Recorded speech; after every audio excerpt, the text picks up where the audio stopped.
Right outside the city of brotherly love in Winco, Pennsylvania, it's PA High School football here on the Sports Fanbase Network as we bring you this non-conference matchup between the Upper Darby Royals and the Cheltenham Panthers. Good evening, everyone. Darren Healy here, and I'll be taking you along the way for this game between UD and Cheltenham. Both teams are off to a 2-2 start. Let's begin with the Royals.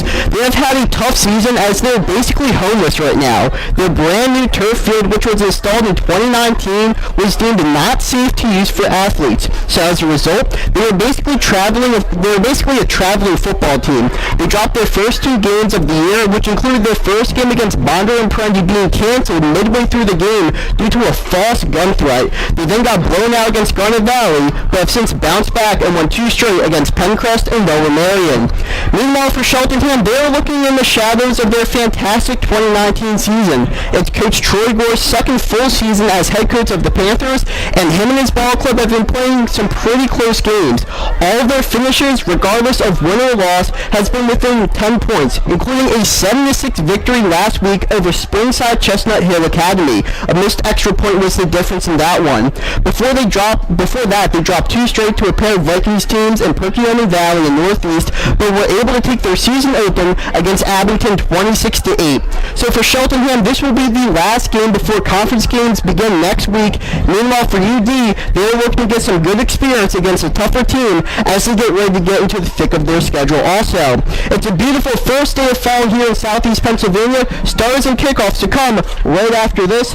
And before we go to break, today's game is brought to you in part by Roberts & Gamble, your number one source for property maintenance and restoration, specializing in storm damage cleanup, serving New Jersey and eastern Pennsylvania. Visit www.robertsandgamble.com to learn more. Thank you to Roberts & Gamble for sponsoring today's game.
And welcome back, everyone. Cheltenham has won the toss. They elected to defer, so that means we will see Montez Ellis and the Royals offense to begin this game.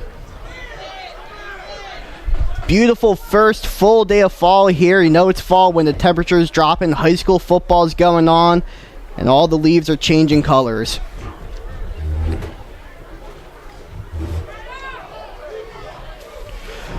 So both teams get set to take the field here. It's about 60 degrees outside. There is some strong wind going on. I was feeling it before the game, so that could definitely affect some play here, especially the kickoff.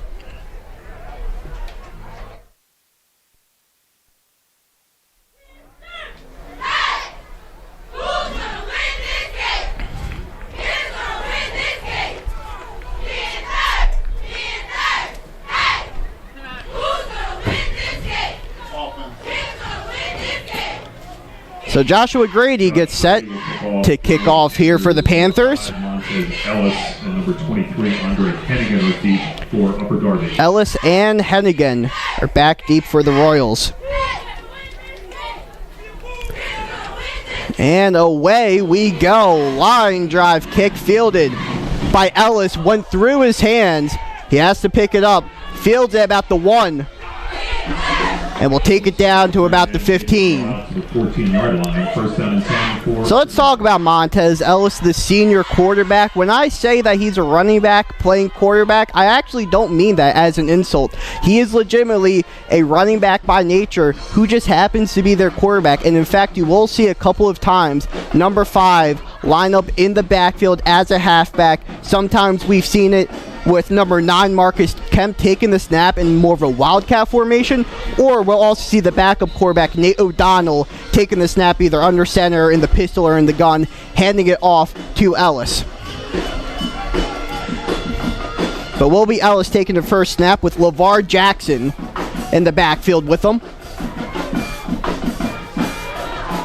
And that's who will go to Jackson, avoids the first tackler and gets a minimal gain there.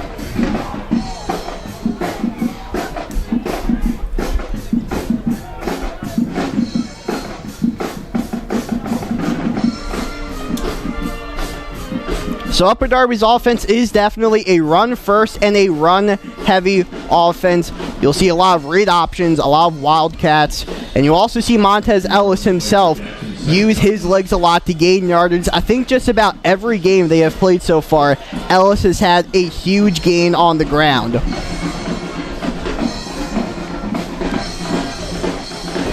Ellis from the pistol hands it off to his tailback. It's once again LeVar Jackson powering his way through Cheltenham's defense and gains about 5 yards on the play.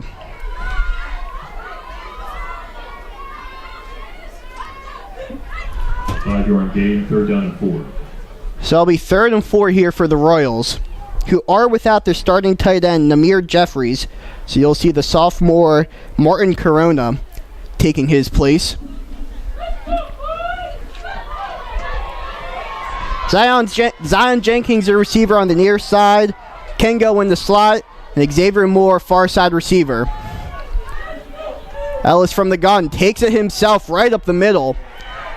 Ellis is the ball. And will power his way for the first down. Did lose the ball at the end for a second, but is able to retain possession, and that's a first down for Upper Darby. 30-yard line. It'll be a first down for Upper Darby.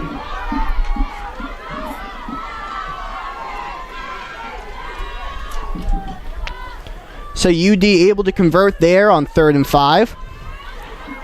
Keep this drive going. Ellis with Kemp next to him and Jackson behind him. Goes to Kemp, near side run. And we'll pick up about 2 yards on the carry.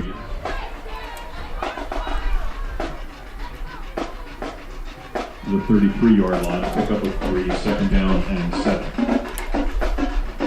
Officially ruled a 3-yard gain, so it's now 2nd and 7 for this Royals offense.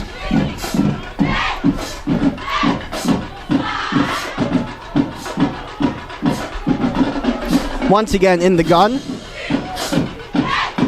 Ellis this time rolls to the far side of the field, wants to throw it, and overthrows his intended target, Xavier Moore. Third down and 7.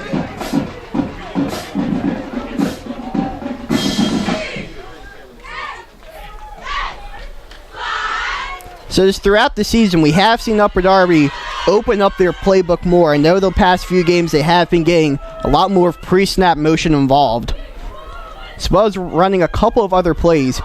But Coach Barr said the main thing they want to focus on is protecting the ball and eliminating pre-snap penalties. 3rd and 7 here. Ellis to the air once again.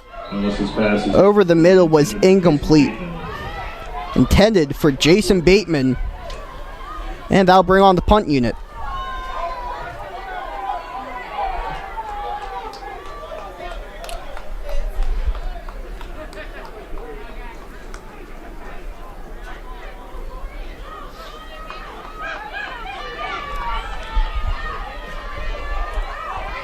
Jackson is on the punt for Upper Darby. Jackson, the punter, shanks it off the side of his foot, lands at Upper Darby's 40-yard line and rolls out of bounds. Let's call it at the 41. So Cheltenham will start in enemy territory. And they are led by junior quarterback Jonathan Ingram.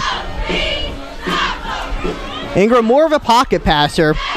Will use his legs, but not in the way that you'll see Ellis use his legs. Ingram more of a scrambler to keep the play alive as opposed to gaining yards. First down and 10 for the Panthers at the 42. But this Panthers offense does do most of its damage on the ground. That run game is lethal. As we have a false start here for the Panthers. False start penalty against Cheltenham will move the ball back to the 47-yard line. First down and 15. When I asked Coach Barr what he would like to eliminate from Cheltenham, he said it would be the run game. He knows how good all of their running backs are, including number 3, Trey McLeod, who does have multiple D1 Power 5 offers. He fakes it to McLeod and throws it to the far side of the field. That's Williams.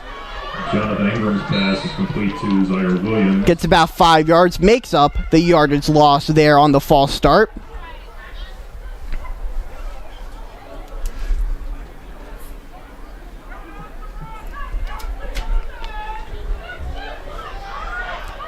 Cheltenham is running a hurry-up offense. 6 yards on the play. You got Wake and Williams on the near side. Marcel Pagbaya, the man in motion, as Ingram fields a low snap, is going to get tackled for a loss. Get back at the 43. That looked like number 7, Kamar Polot. Loss of 2. So it's a loss of 2 on the play.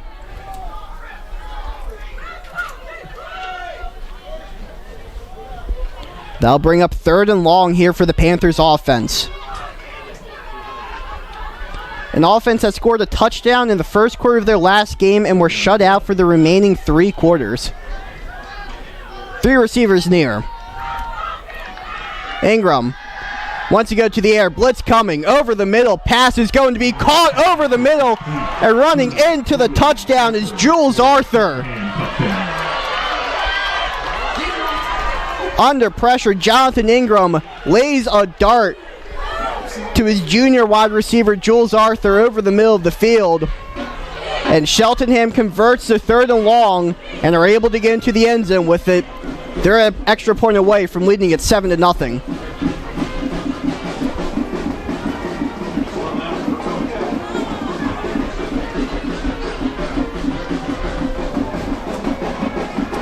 Josh Brady is on to attempt the extra point for the Panthers. A.J. Gordon will hold. So the backup quarterback, A.J. Gordon, holding for Josh Grady. On to kick the extra point.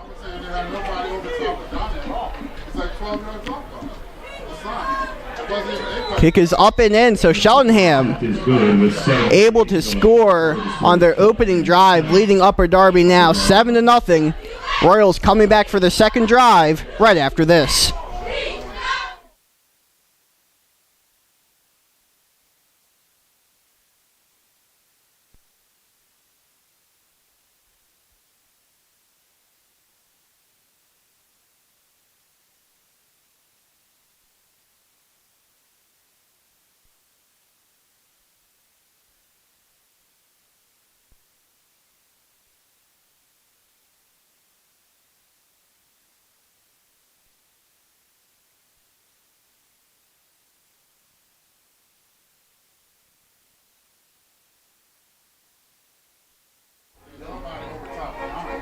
And welcome back. Grady once again to kick the ball away as Upper Darby looks to rebound, now down 7-0.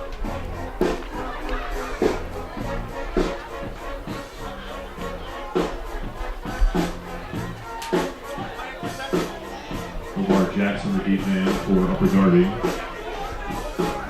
And Grady's kick is away, a line spiraling kick. Goes by LeVar Jackson, he fields it at the 1, faces a couple of Panthers defenders, and was able to stay on his feet longer than I expected, but will still be tackled down inside the 10. So a long field to work with here for Upper Darby.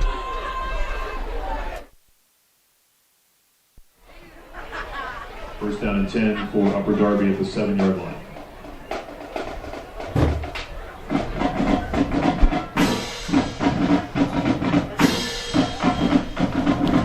So Montez Ellis and the Upper Darby offense come back out onto the field.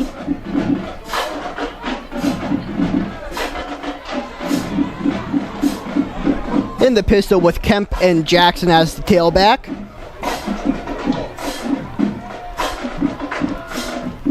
And they give it to Jackson, running towards the far side.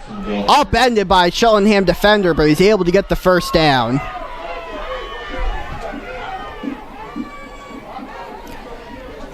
That's David Macon in on the tackle.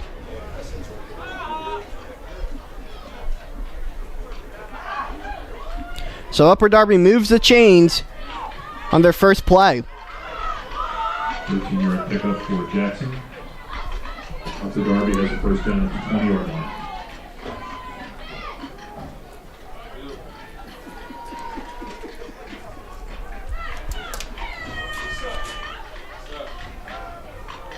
Ellis in the pistol once again, and it's Jackson once again receiving the handoff.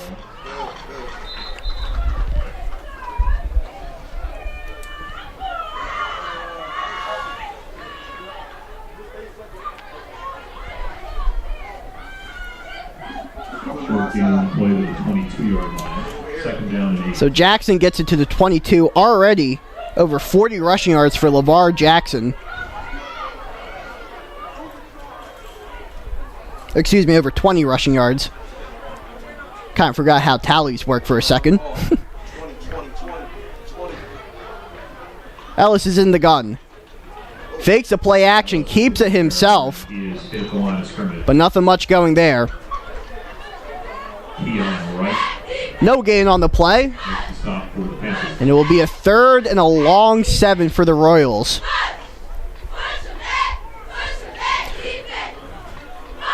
When I was watching Ellis on tape, one NFL quarterback did come to mind when I was watching him. That's Kyler Murray. Just the way he runs, it's almost exactly similar to Murray. Also, the size is similar. On the shorter side, more stocky, but powerful legs. Able to just keep the play alive with their legs, but also able to gain yardage. Ellis rolling towards the near side, throws with a man in his face, and it's completed. Ellis pass is complete to That's Terrell Stevens on the reception. He picks up the first down.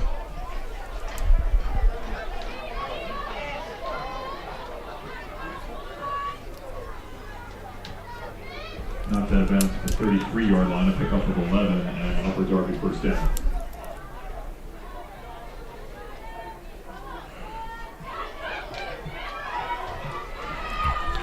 So Stevens with the 11-yard reception.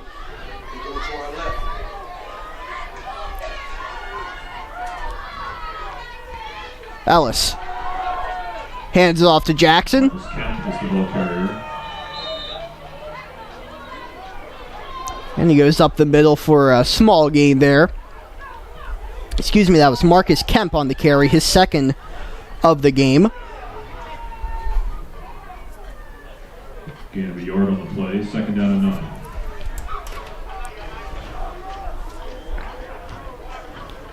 So it's 2nd and 9 here for the Royals offense, who started this drive inside their own 10, facing a 7-0 deficit.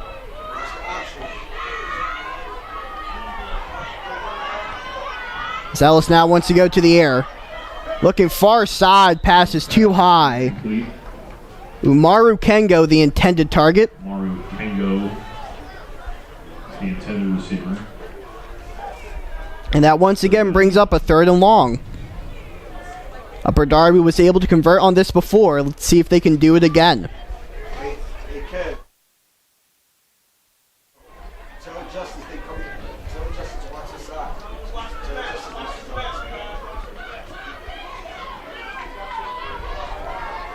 Kengo and Jenkins to the near side receivers. Moore is lined up by himself on the far side. Bateman the tight end. LeVar Jackson in the backfield joining Ellis. And it's Ellis running far side after he fakes it to Jackson, picks up the 1st down, and then some out at about midfield. So there's the speed I was talking about with Montez Ellis. It's lethal, and they use it to pick up the 1st down.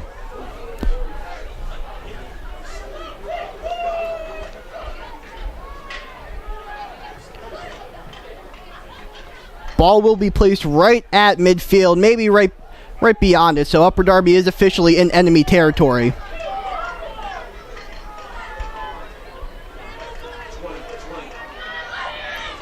It's Ellis. It's a handoff to Jackson, and he was met behind the line of scrimmage almost immediately.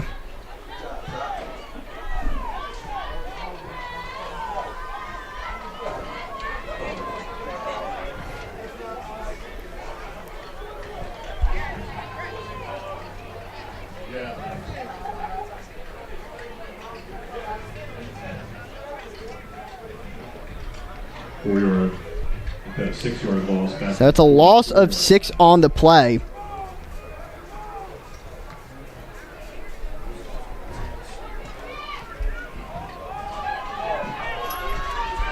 So Upper Darby looking face now with a 2nd and 16.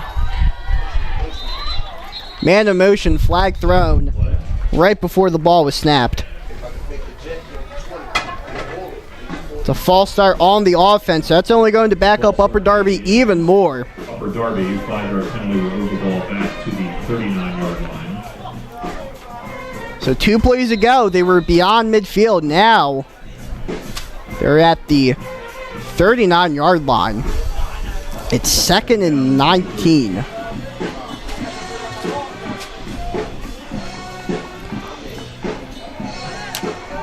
So Coach Barr wanted to eliminate those pre-snap penalties, but they just got one, and it's going to make this deficit even larger for them to overcome.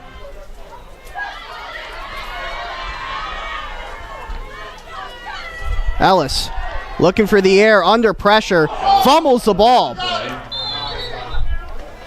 Taken out behind him. Upper Darby. And Upper Darby recovers.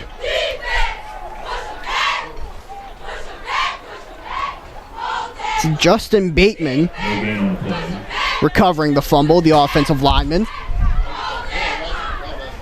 Third down and 23. So it's about 3rd down and 476 here. 23 yards need to pick up to move the chains and keep this drive alive.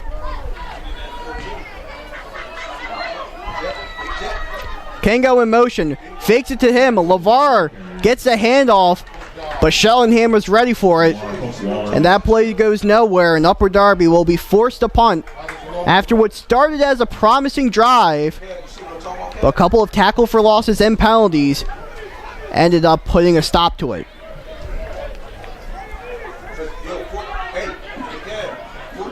Jackson is back to punt it. 4th down and 23. Jules Arthur, one of the Panthers, back to receive it. Calls for it to let it go. And Kengo will down it. 44-yard line, 1st down and 10. At about the 44-yard line. So not too long of a field Cheltenham has to work with here. Less than a 1st down will make them cross midfield as David Ingram and the Panthers offense come back out for their 2nd drive of the game. Their first one ended with a beautiful touchdown to Jules Arthur.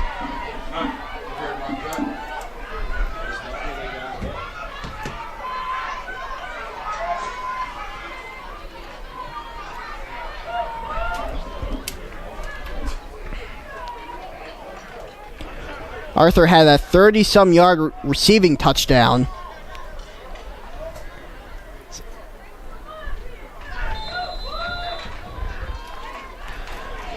So Ingram lines up with 2 running backs behind him. McLeod goes in motion. And staying on his feet for a moment is Ahim Salahoud.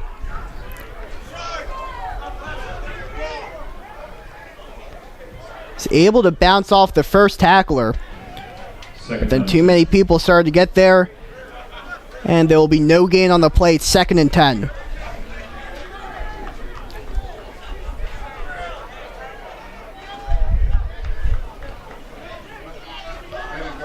So the run game is the bread and butter of this offense.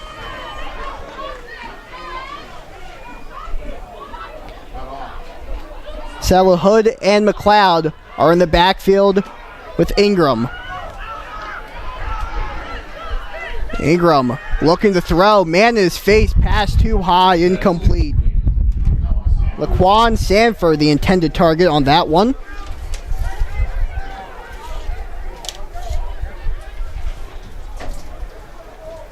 Third down and 10. So it'll be 3rd and 10 here. Upper Darby looking to force a stop and get the ball back. 5 seconds left to go here in the first quarter.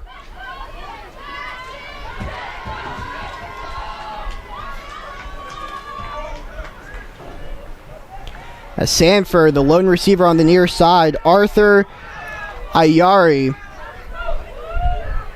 and Wyke, far side receivers. Ingram to throw. Far side of the field. It is incomplete. Right through the hands of Arthur. And that will end the first quarter. So when we return, Cheltenham punting the ball back to Upper Darby. They lead at 7-0. We'll be back right after this.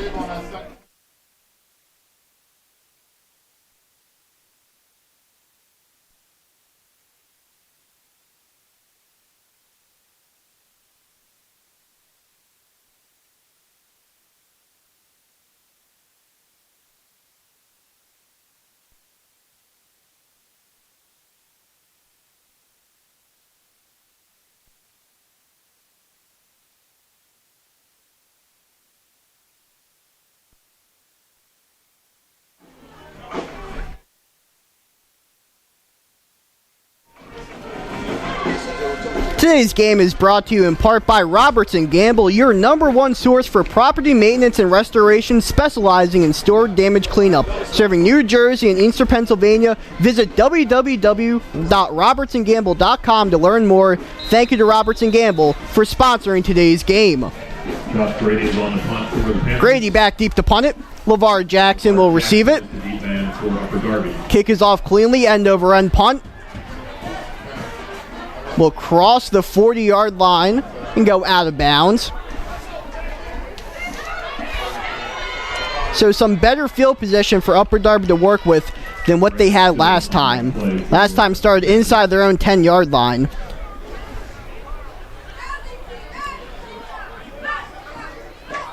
Now we'll be at about their own 36, 37-yard line.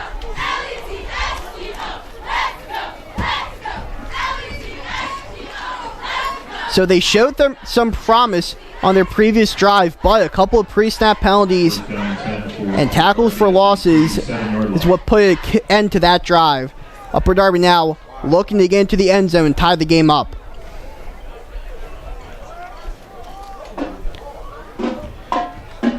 Xavier Moore is the receiver on the near side of your screen.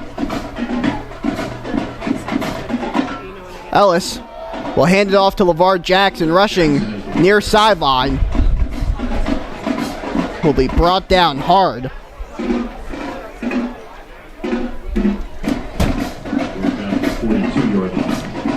That was Salahoud, I believe, on the tackle. Pick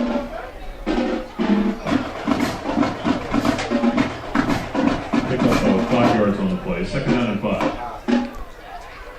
So I mentioned that Cheltenham has a D1 running back on offense. They also have a D1 defensive end on defense, and number 5, Keon Wright.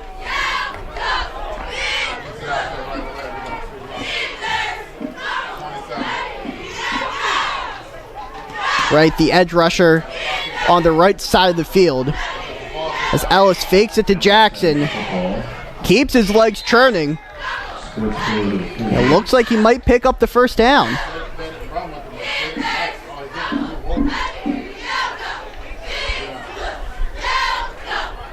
And he does. The chains are being moved. So Upper Darby has another first down. Pick up of 7 yards on the play, and first down for Upper Darby. At the 49-yard line.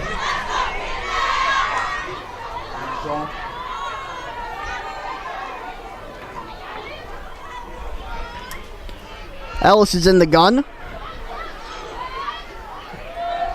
Fakes it to Kemp, keeps it himself. It looks like he's stopped at midfield. Jordan Lilly makes the stop at midfield. Jordan Lilly, the Panther, tackling Ellis there.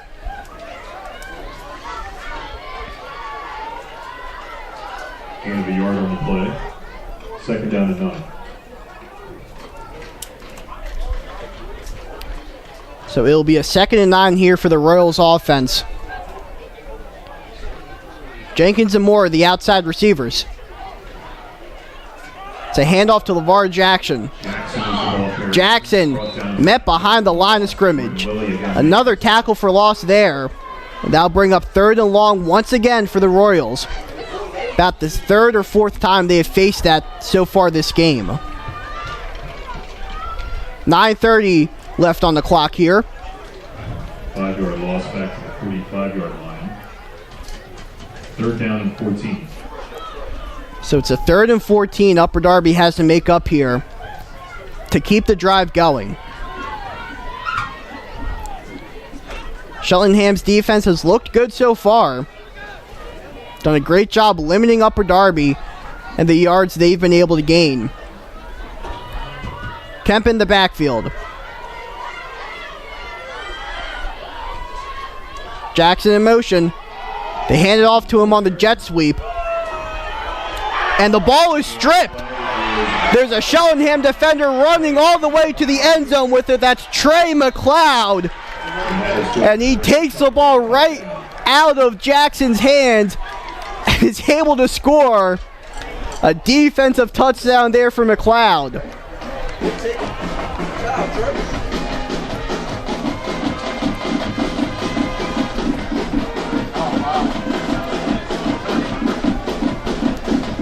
So the defense did one better than getting the stop. They took the ball right out of his hands and brought it into the end zone. McLeod being a running back, you know, once he got the ball in his hands, you knew it was going to be a hard time for Upper Darby's offense to stop him. A.J. Gordon. Grady once again on to kick. And it's up and good, so now Cheltenham has extended its lead to 14-0 following the 40-some yard strip by Trey McLeod. I don't even know if you could call that a fumble. I didn't see the ball hit the ground at all. All I saw was Trey McLeod running with it down the field.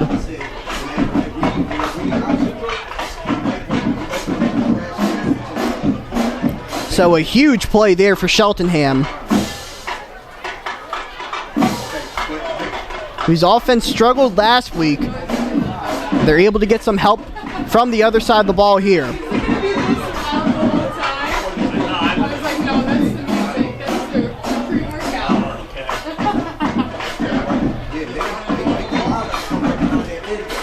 So a crowd is slowly and surely starting to gather more. This game did start at 5 o'clock, a little earlier than what we're used to seeing high school football start. We're, normally used to 7 o'clock start times, but this one started a couple hours early.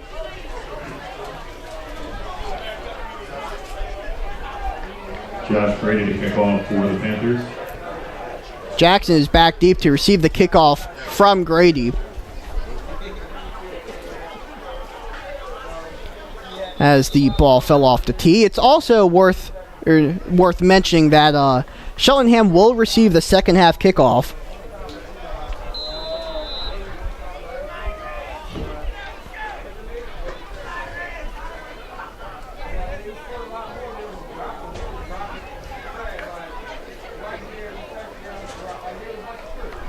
as Grady runs up. It's a line drive kick. LeVar almost didn't pick up the ball in time, but he does right before the Panthers special team unit could get to him. First down and 10 for Upper Darby.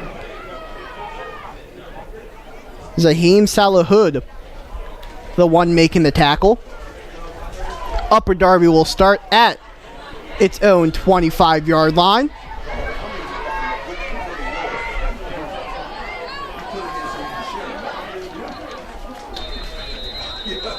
Talking to Coach Barr before the game, he is incredibly impressed with Cheltenham's defensive group. He said all around, it's just a good team on that side of the ball.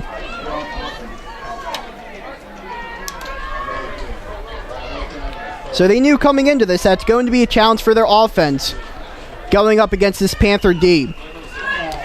Bateman was in motion, but a flag is thrown on the play. False start penalty again. And it will be a false start. 5-yard penalty, move the ball back to the 20-yard line. So Upper Darby wanted to eliminate those pre-snap penalties, but haven't been doing too good of a job so far doing that today. I believe that's their second or third false start here in this first half. Bateman once again in motion. Fake it to Jackson.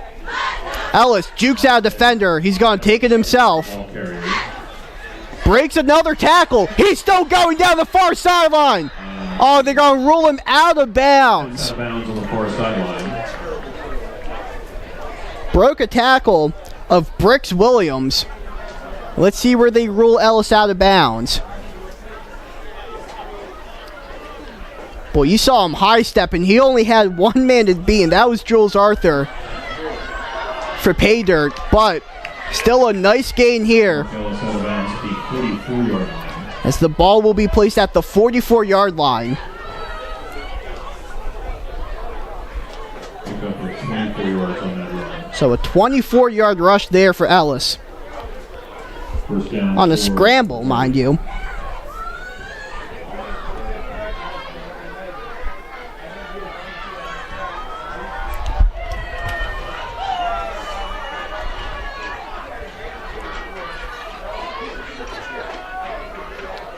Ellis once again wants to throw.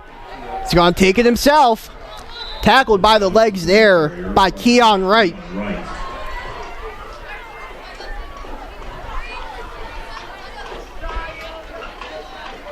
Four-yard pickup to the 48. So a 4-yard pickup there for Montez Ellis.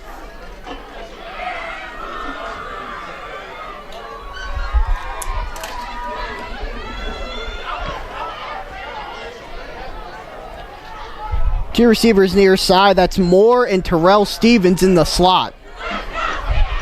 Ellis. Oh my goodness. Met behind the line of scrimmage almost immediately. Marcus Kemp. He is in the backfield for a loss. That was Jamar Hook Waller, the Panther, penetrating the Royals' offensive line. The middle linebacker coming in on a blitz, and it worked there. It's going to be third and about 12 or 13. Upper Darby down by 2 touchdowns.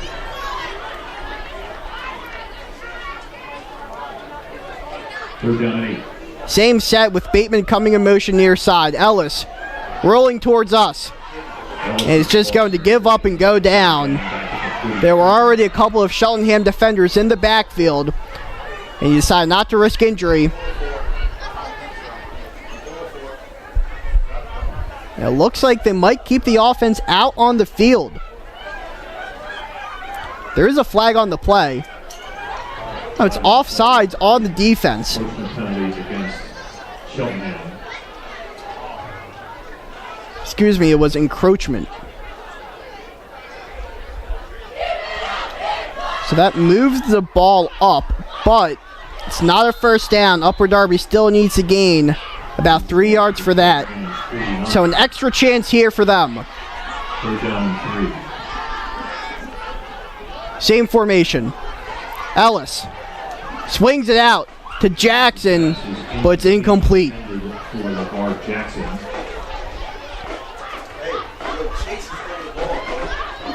So it's 4th and short, ball just across midfield. You're down by 14, and it's not surprising that Upper Darby is going for it here.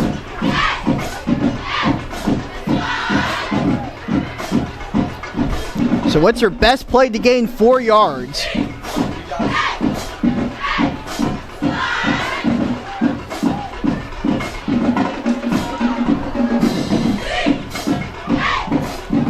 Moore Stevens, the receivers closest to the field.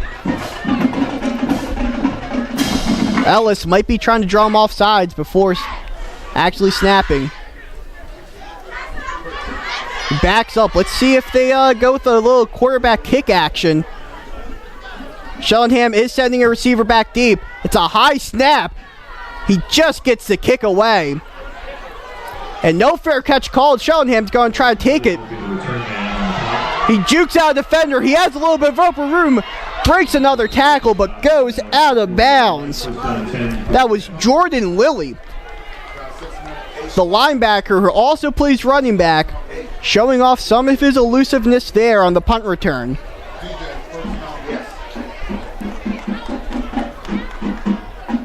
Ellis did a good job getting that kick away with a herd of Panthers in his face. As Cheltenham has some good starting field position, they're at their own 40-yard line. Ingram lines up in the pistol, and you got Jules Arthur as the receiver on the near side.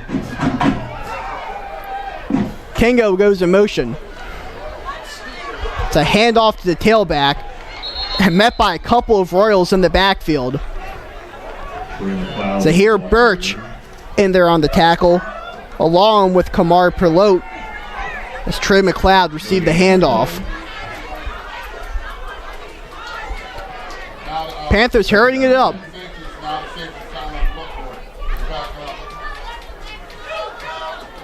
White is the wide out on the far side of the field.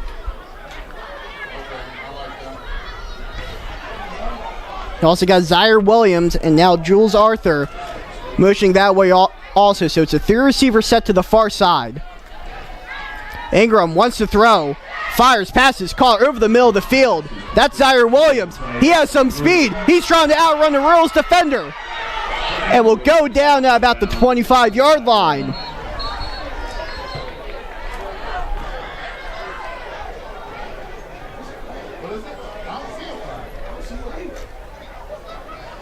So Zaire Williams doing a great job picking up some yards after the catch.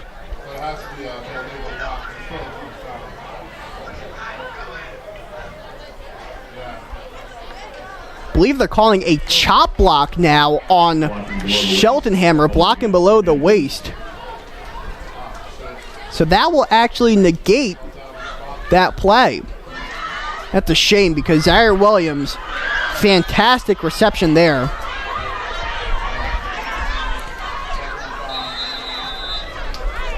Second down. 5:30 remains here in the first half. On this cool, breezy first full day of fall here in Wyncote, Pennsylvania.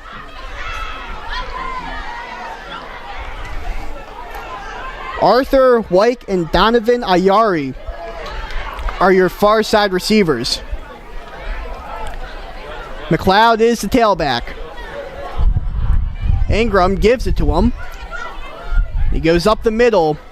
But not a lot of yards gained there.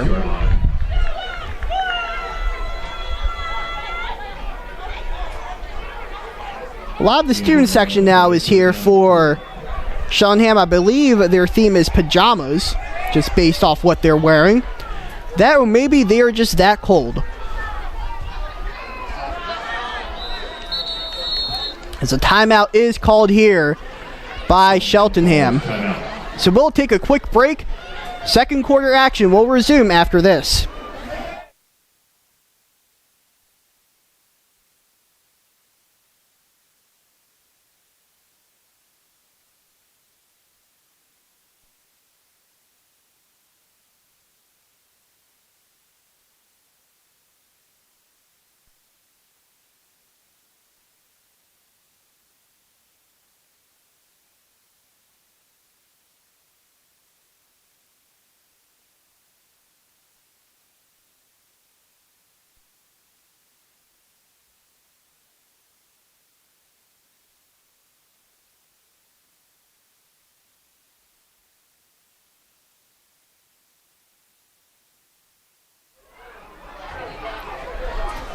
Welcome back. It's 3rd and 4 here for the Panthers offense as they are looking to convert and hopefully try and get into the end zone before the half comes to an end. There's 4:36 left.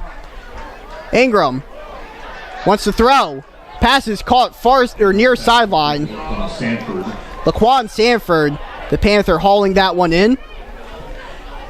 And Cheltenham picks up a first down and then some.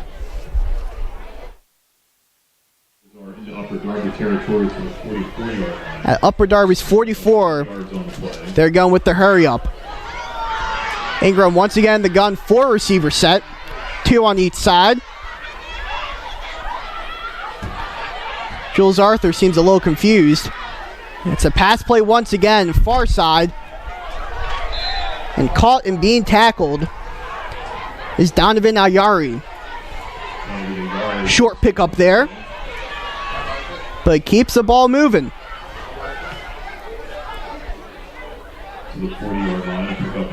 Cheltenham will receive the second half kickoff, so if they can go into that half with a 21-0 lead, that's going to do good things for them. Ingram, low snap, decides to take it himself. Oh, he actually pitches it before he gets beyond the line of scrimmage. What a play there. That's Sanford again.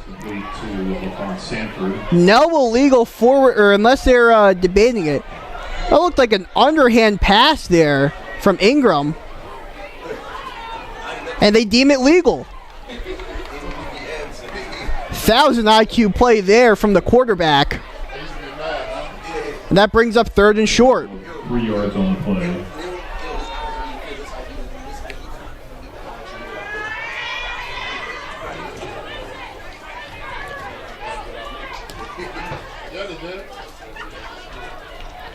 We now got, no, not trips. Jules Arthur comes off the field.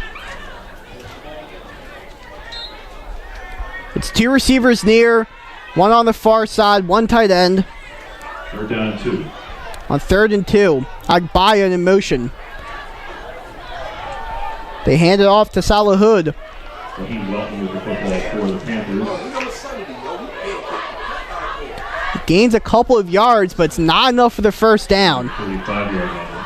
So 4th and short in enemy territory. And a timeout is called there by head coach Troy Gore. Panthers call timeout.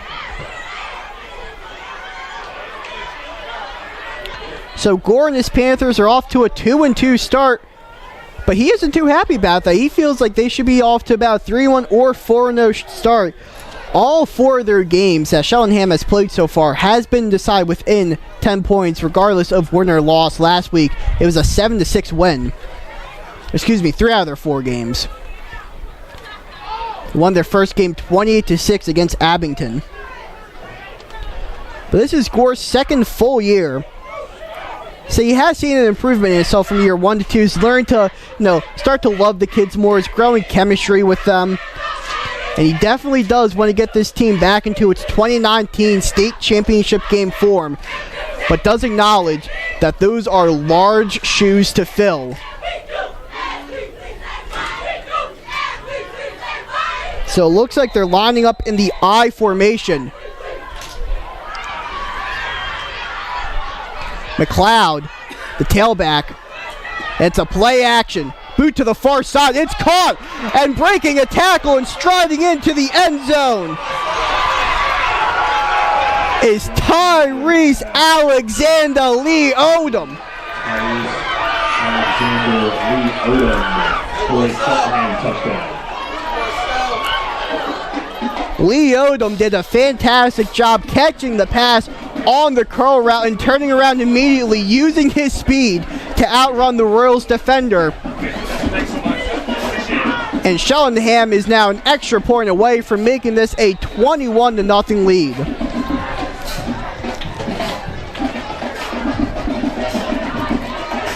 Josh Brady is on to attempt the extra point.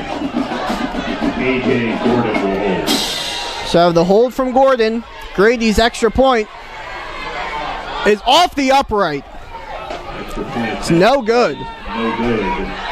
2:45 to go in the first. So with 2:25 left in this first half of play, It's a Cheltenham Panthers 20 and Upper Darby nothing. The Royals try to get something going when we return.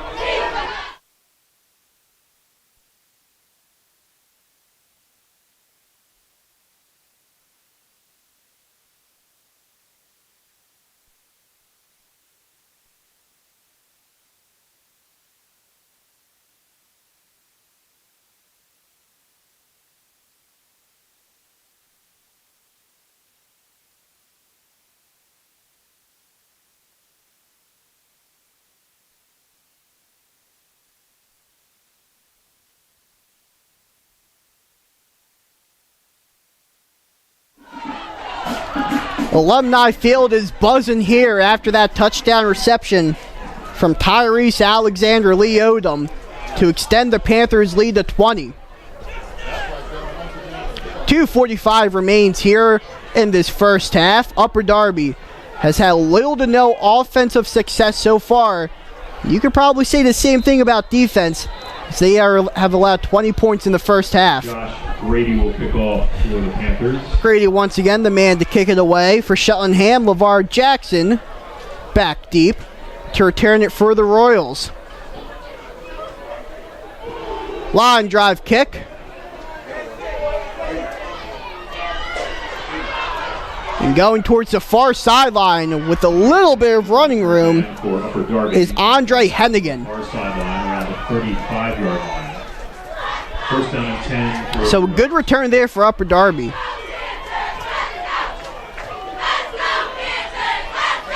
Ball will be placed at the 35-yard line. UD has had a variety of starting field positions. They've started as far back as inside their own 10-yard line, but have also started as close as their own 45-yard line. Start at the 35 here. Xavier Moore is the receiver closest to this side of the field. Ellis is in the pistol.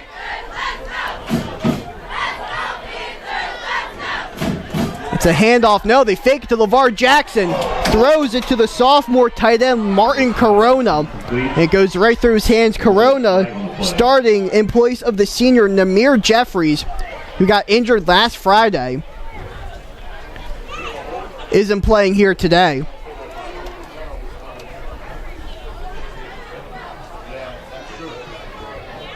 So a penalty on Upper Darby there. holding penalty against It's going to be holding. Move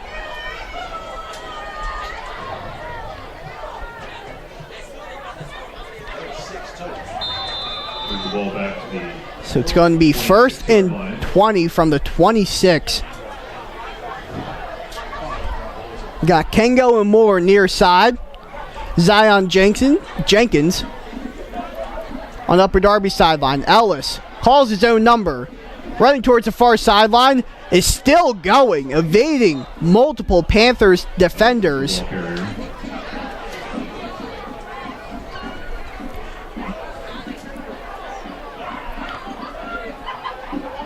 He makes up a bunch of yardage lost 39 yards. from the holding play. Ball is now on the 39-yard line. It's about a second 13 yards. and 6 after that 13-yard rush.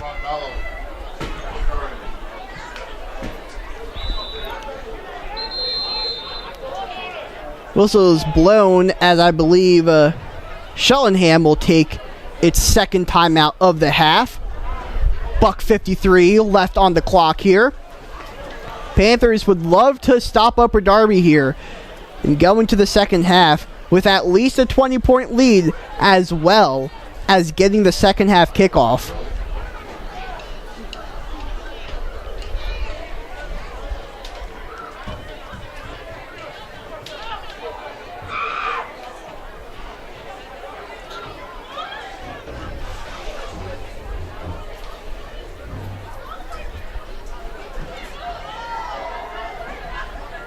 So both teams going over what the game plan is here.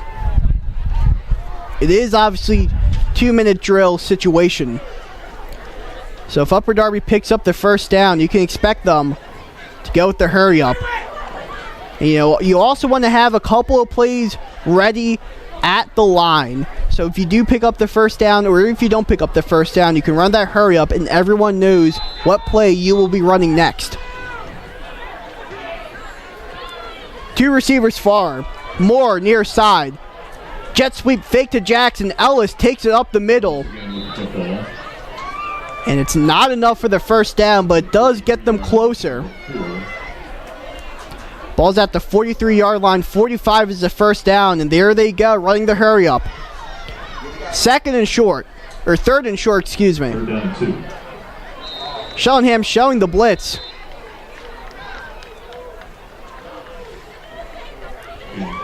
It's going to be encroachment. That's going to pick up the first down for Upper Darby.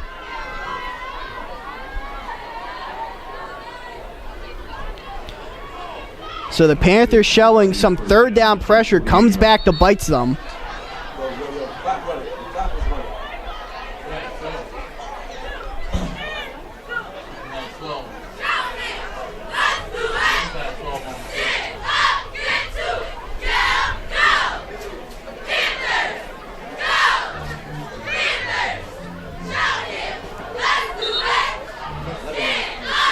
So ref calls their own timeout. I think they're trying to get something situated with the clock and the chains. It is a first down, but the chain gang hasn't moved yet, which is pretty interesting.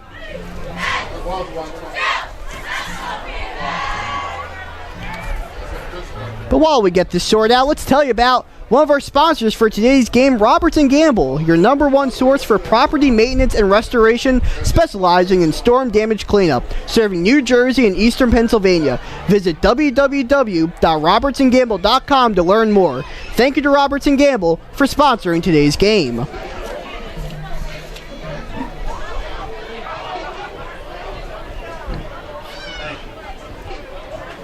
So ball is placed at Upper Darby's 48.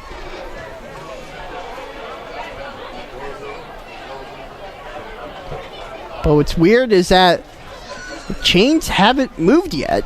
So I'm not sure exactly what's going on here.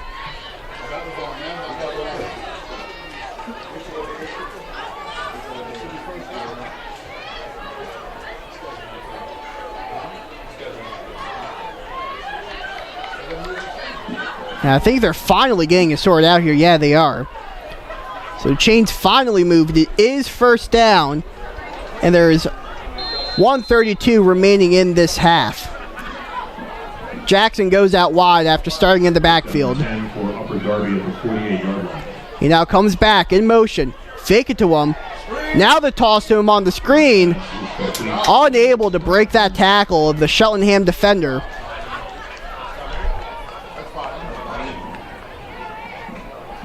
Barnes makes the stop.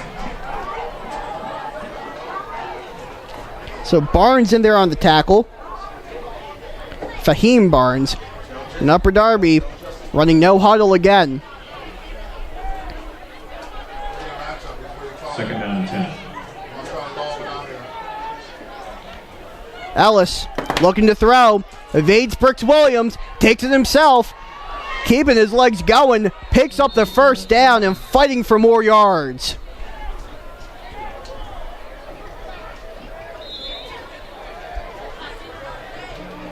So Ellis actually had his helmet knocked off there, it looks like. Well, up to the 42-yard line will be a first down for Upper Darby. As Upper Darby now takes a timeout. Upper Darby calls timeout.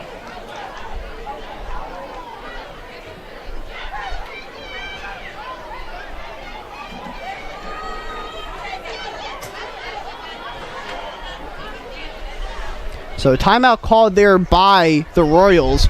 49 seconds remain in this one. Or in this first half, excuse me. Still got another half to go, so don't go anywhere during halftime. Nobody seems to be able to figure out how to get it to a time set other than the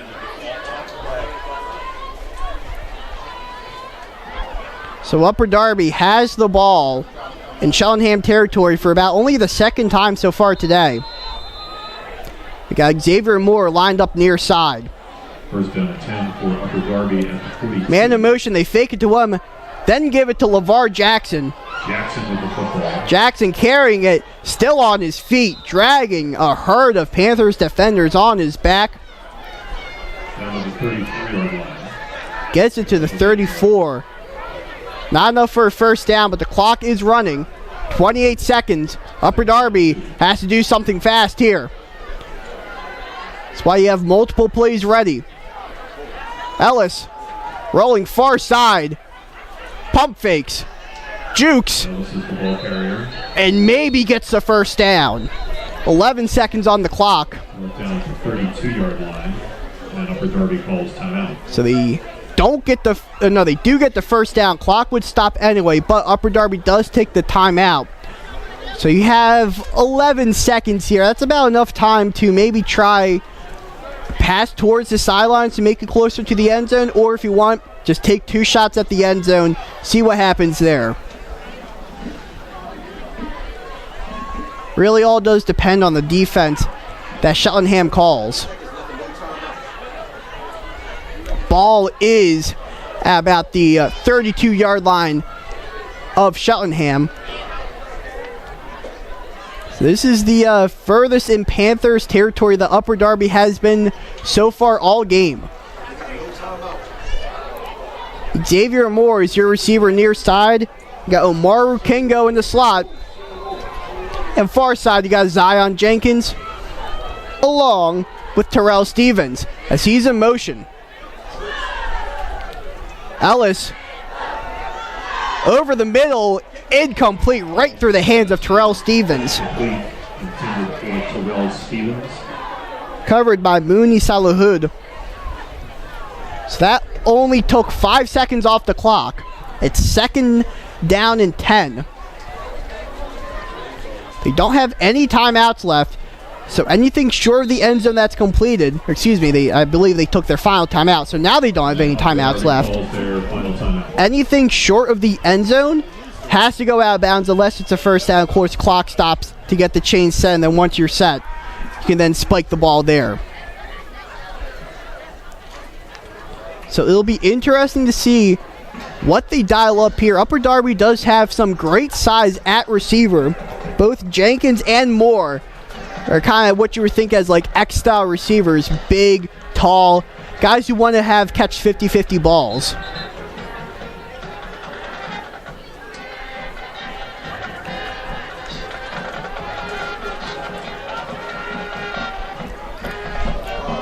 So you do got Moore once again near side, along with Kengo in the slot. Still 4 receiver set, same thing as last time. Stevens once again is put in motion. 3 receivers near.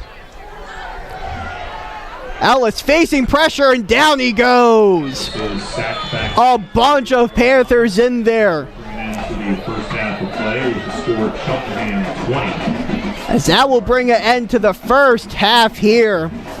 Cheltenham puts up 20 points on the board. They will receive the second half kickoff. Don't go anywhere. Still a bunch of football left to be played here on the Sports Fanbase Network.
And welcome back here to Winco, Pennsylvania for this non-conference matchup between Upper Darby, who currently has 0, and Cheltenham, who currently has 20.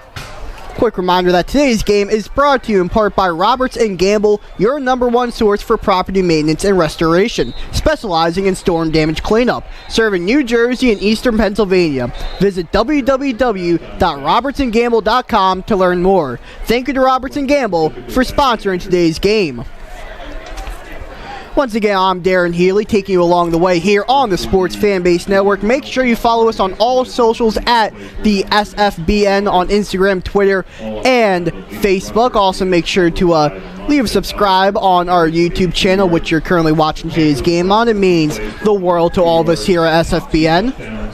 We love bringing you local high school and college sports, 102 yards and 2 touchdowns. and your support means the world to us. So, Cheltenham is ready to receive the second half kickoff. Completions to Cheltenham got 20 following a touchdown to Jules Arthur, a strip fumble by Trey McLeod, and a reception from Tyrese Alexander-Leodom. An extra point was missed in the middle of all of that. That's how we have 20 and not 21. Meanwhile, Upper Darby, nothing but a goose egg. They were showing some promise in the drive earlier in the game, and they were able to gain some yardage right before halftime, but offense stalled out, and that's why they still have nothing on the board.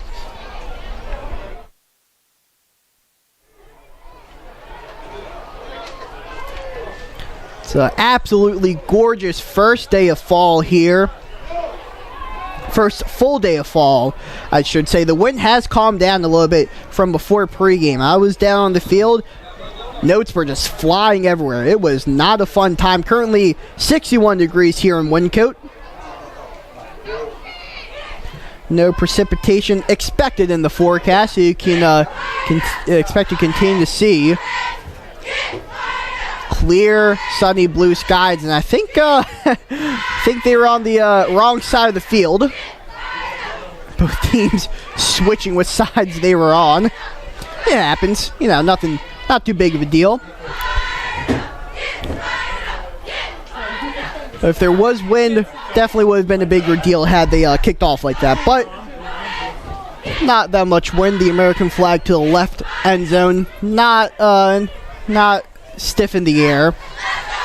Abraham will pick off for Upper Darby. Number 8, Malachi White. Number 1, Zaire Williams. So you got White and Williams back deep to receive this kickoff.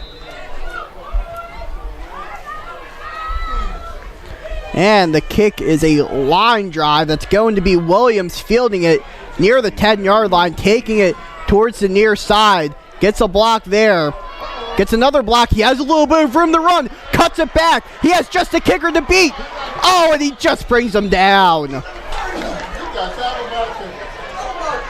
Now, to be fair, that kicker ain't, it's not no scrawny kid. That's a big dude out there kicking for Upper Darby. So it's a little bit more forgivable that Williams was brought down by the kicker. That was the only man left to beat, or else he would have had pay dirt on that kickoff. That's Abraham Billady, the kicker and the tackler on that play. So Cheltenham with some fantastic starting field position as they try to add on to their fantastic offensive performance they had in the first half. So Ingram lines up all by himself in the backfield. 5 receivers. Just saw Trey McLeod go in motion. Ingram looks to throw. Facing pressure, scrambles. He's going to keep it himself. Some fluid motions, was hit in the head. Oh man, and he is down on the ground. That was just a forearm shiver right to the head. He's able to get up. But a scary hit there.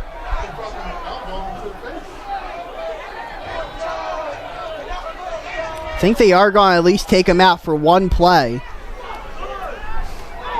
as Adam Rogers will come in to play quarterback.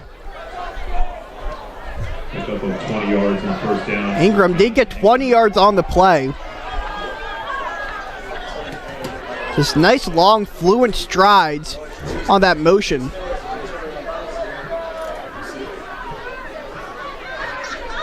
As the penalty against Upper Darby will move the ball to the 10-yard line. So 20 yards on the run plus the yardage from the penalty.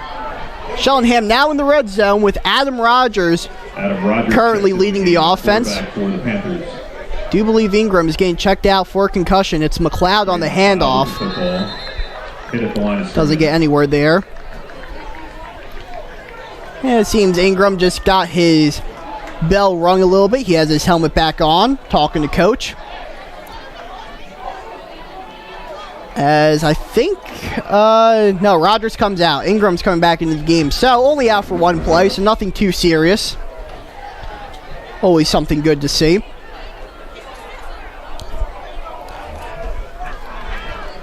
With just a small price to pay for that large run that Cheltenham had there. So 4 receiver set. Once again, it's McLeod receiving the handoff. Powering his way inside the 5. Down to the 9-yard line. Down to 9, excuse me. So not a lot of yards gained there. It's going to be third, let's call it about 9 at the 9-yard line. I do think Cheltenham can get a first down without scoring here. That's how it looks like the chains are set up. Now I got Salah Hood in the backfield. Still 4 receivers. Got Williams and Arthur on the near side. Along with Wyke and Sanford on the far side of the field. It's Ingram. It's looking near side. It's going to be caught there by Arthur. Quick pass. Gets about 3 or 4 on the play. So let's see if they decide to bring out Grady or if they go for it here. And it looks like they're going for it. Pick up those 3 yards on the play. It'll be a 4th down. It's officially a pickup of 3. 4th down here. Cheltenham doesn't need to score to keep the drive alive. But it looks like they're going for the end zone. And it's incomplete over the middle, intended for Jules Arthur. Broken up by Jihad Cave. Broken up there by the safety Jihad Cave. So Upper Darby's defense holds, preventing Cheltenham from getting into the end zone as the Royals now take over on offense.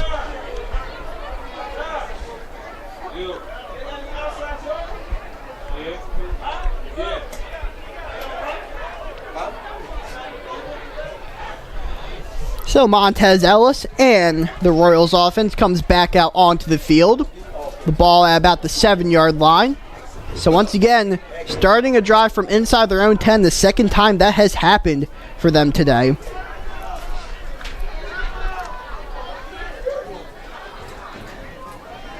Or actually, I'm not sure if that was Ellis taking the snap. I believe that was Nate O'Donnell actually taking the snap. We have seen this before where O'Donnell plays quarterback and you have Ellis lined up as a halfback. 4 yards up to the 11. So O'Donnell is the signal caller right now, officially at quarterback. I can't tell if Ellis is out there on the field. Don't see him on the sideline. And yes, Ellis is in there at tailback. So this is what I meant at the beginning of the game when they have a running back playing quarterbacks, that they will do this with Ellis just because he's so electric with his legs. So he bounces off a defender there, cuts it to the far side of the field, stiff arms, Macon. Picks up the first down and a couple more. Far sideline by David Macon.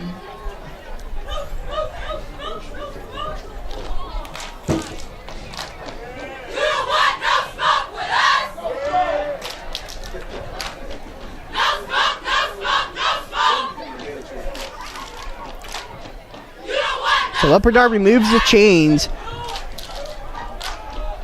Definitely feels a lot better not having to really worry about suffering a safety, as they are well out from outside the 10 now. 2 receivers near, 2 halfbacks. It's going to go to the tailback, LeVar Jackson. He's had a pretty decent first half. Gets a couple yards there on the carry.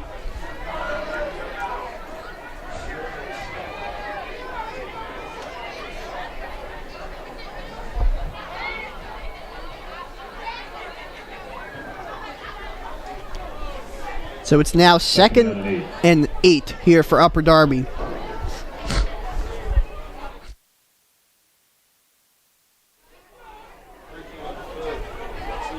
Upper Darby would like to score here. Currently got nothing on the board. Two tailbacks once again. Fake it to Jackson. Pass is batted right out of Ellis's hands, and it's incomplete. Batted down and incomplete. I think that might have been McLeod there. 3rd down and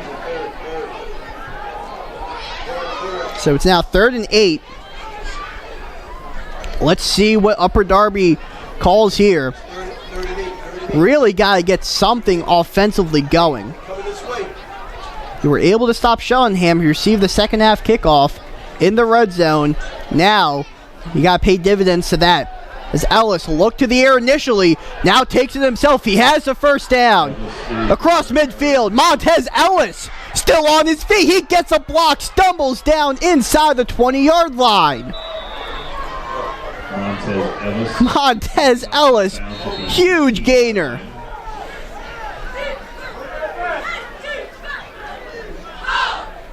There is a flag on the play. If this gets called back, that's just a stab in the heart for Upper Darby. I think it is going to be on them.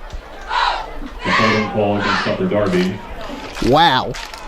So Montez Ellis, excuse me, a huge gain, but it's all for naught as there is a flag on the play. It's going to be holding against Upper Darby, which will negate all of the yardage gained there. So actually, they're going to bring O'Donnell in at quarterback.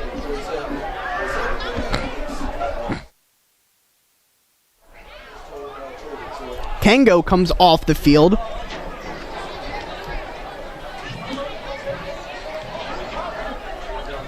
So instead of them having the ball inside the red zone, they are way backed up here.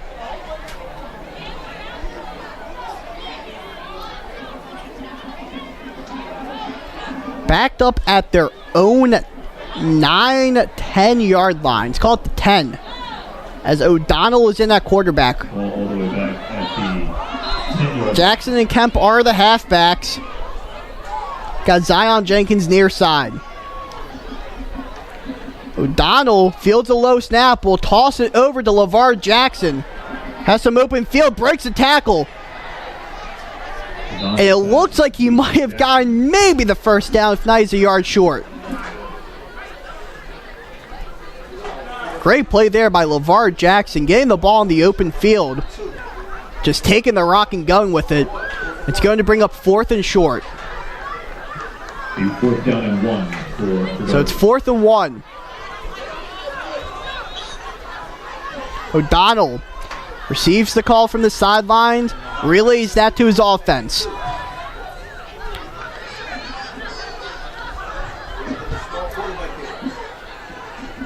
He's in the gun. You got Stevens and Kengo near side. He's going to take it himself. And I don't think he had enough. He's short. Maybe if that was Montez Ellis, you would have picked up the first down. But O'Donnell unable to do so.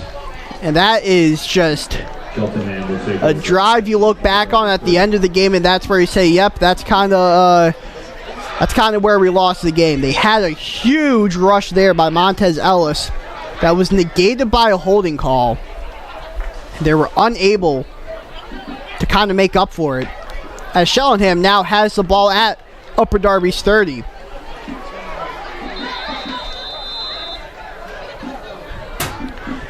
Ingram is in the pistol. It's going to be a jet sweep to the far side. And going into the end zone, basically untouched, is Donovan Ayari, the wide receiver. And he is super excited about scoring there. 30-yard rushing touchdown for Ayari. That's going to extend the lead to 26-0 for now for Cheltenham.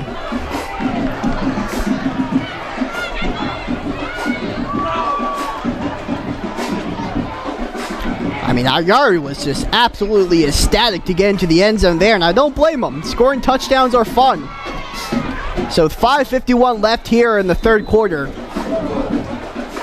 Actually looks like Cheltenham will go for two to make it a clean 28-0 lead, aka a 4-touchdown lead. Panthers will go for two. I think he got the tight end in the backfield. It's another jet sweep to Wyke. Going for the corner. He's got it. For the 2-point conversion. He gets in on the 2-point conversion. Cheltenham now has a 28-0 lead, but there is a flag down.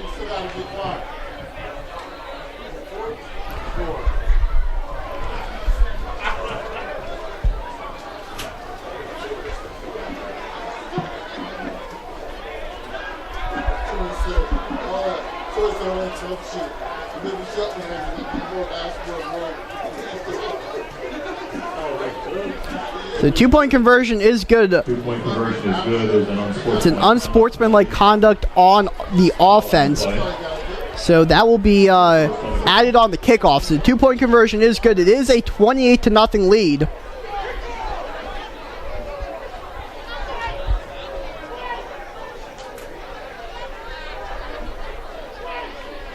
So now the hole Upper Darby has to dig out of is even larger than before.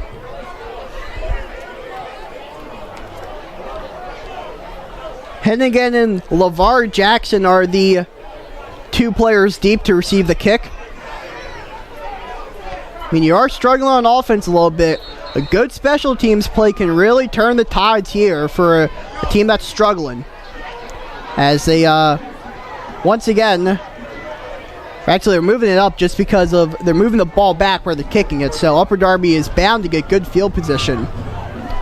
Once again, do that unsportsmanlike conduct penalty. So the ball will be kicked off at Upper Darby's, I want to say 25-yard line. Yes, it is.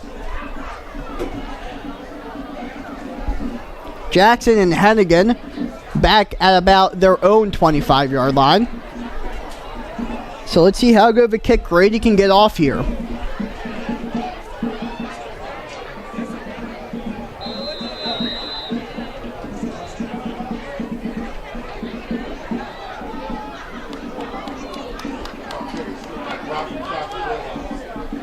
Oh, actually, that's not Grady kicking.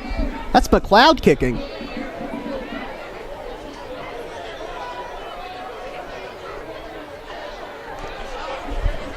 You're going to have Salahud hold it. So McLeod will kick it here. McLeod to kick off for the Panthers. High hanging kick. Jackson fields it right before the 40-yard line. 39-yard line. Changes direction. And it's brought down by Jules Arthur and another Cheltenham defender. Stop for the Panthers.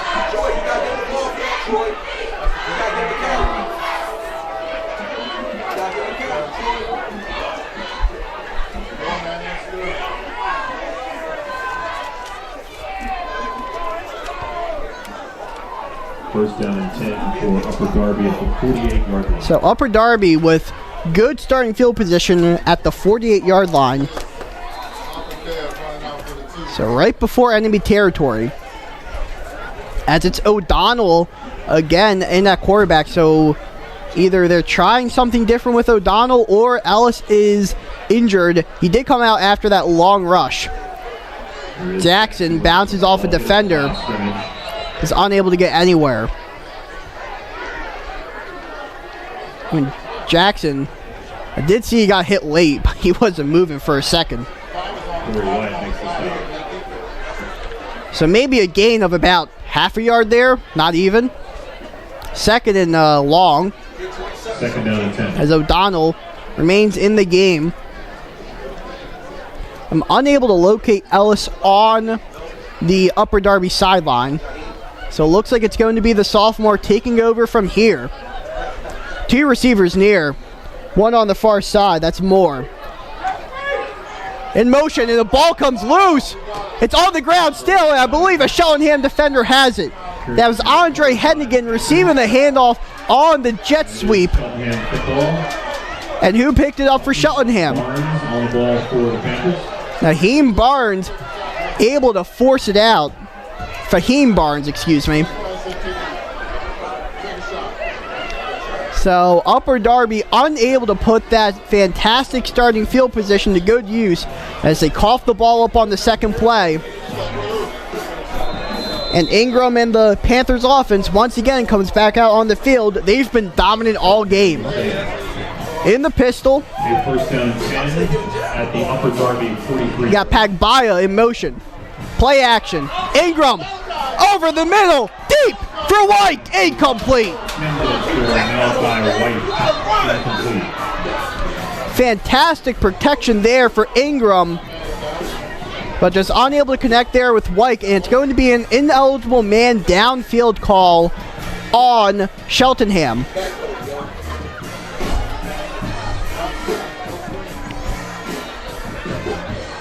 So an ineligible man downfield called on Cheltenham. That's, of course, when someone who's not listed as an eligible receiver is downfield 5 yards past the line of scrimmage before the ball is thrown. Typically, you see that happen on RPO-type plays because offensive linemen on those plays block as if it's a running play. And if they pass it, then sometimes he's catching downfield a little too much. As Ingram fields a high snap, running near side Salahoud. And Hood cuts it back, spins down, and has much more than a first down. And we had a little extracurricular activity there after the play. That's Marcel Pagbaya, the tight end, getting into it with an Upper Darby defender.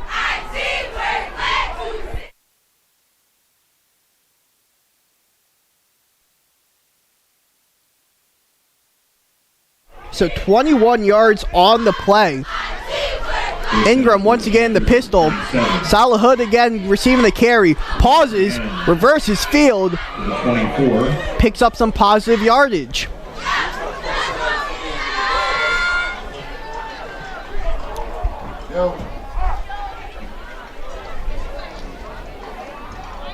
Coach Barr for Upper Darby did mention how outstanding Cheltenham's offensive line is, and you've seen it a couple of times here, both passing and run blocking. Said they're smart, physical, makes very few mistakes. Of course, we saw that ineligible man downfield. Once again, not really a lot of flags coming from this Panther offensive line. Bad snap, Ingram just falls on it. So, of course, as I'm talking about how good their offensive line is, a bad snap happens.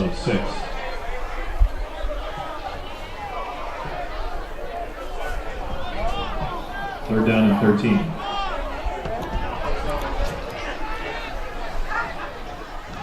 Something else that's outstanding about Cheltenham's offense is the playbook. Barr said that from his tape study, they found 39 different formations that the Panthers run out of. I mean, that's incredibly tough for high school players to memorize all of that. But their offense has been fantastic here. So there's 2:37 left here. Another handoff. That's McLeod this time, going up the middle, staying on his feet. Flag down on the play afterwards.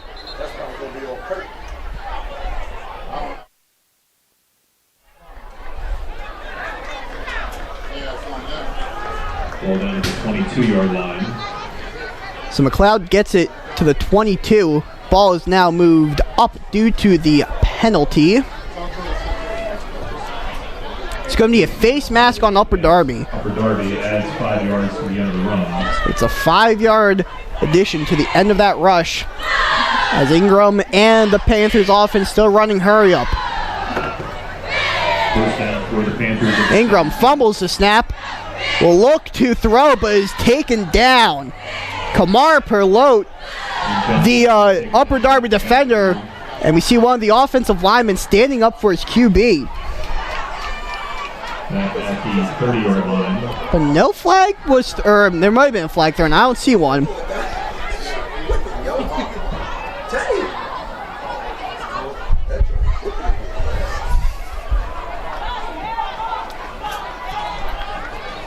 Loss of 10 yards on the play. So it's a 10-yard loss on the play. So we have seen a couple of bad snaps here from Cheltenham. See if they can clean that up. Now we got Adam Rogers in at QB. Unsure what happened to Ingram. But 2x2 set with McLeod as a halfback. Rogers fakes it, fumbles it. It's in the arms of an Upper Darby defender. The Royals pick up the fumble. And that's number 9, Marcus Kemp. Said, hey, look what I found. It's the pigskin, and Upper Darby has the ball back with a $1.08 left here in the third quarter. Oh, another bad snap. Seemed that Rogers also had a little bit of trouble handing it off there. But Upper Darby capitalizes on the Panthers' mistake.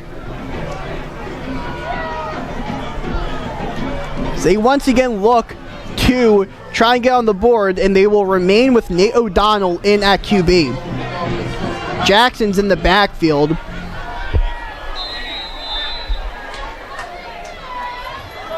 O'Donnell will run it himself. Huh. But a pair of defenders for Cheltenham says, no, you won't. O'Donnell brought down the backfield by Jamar Hook Waller. That's Jamar Hook Waller, one of them, the middle linebacker, and on the tackle for loss. Also 2 yards on the play. Second down and 12. So it's 2nd and 12 here after that carry.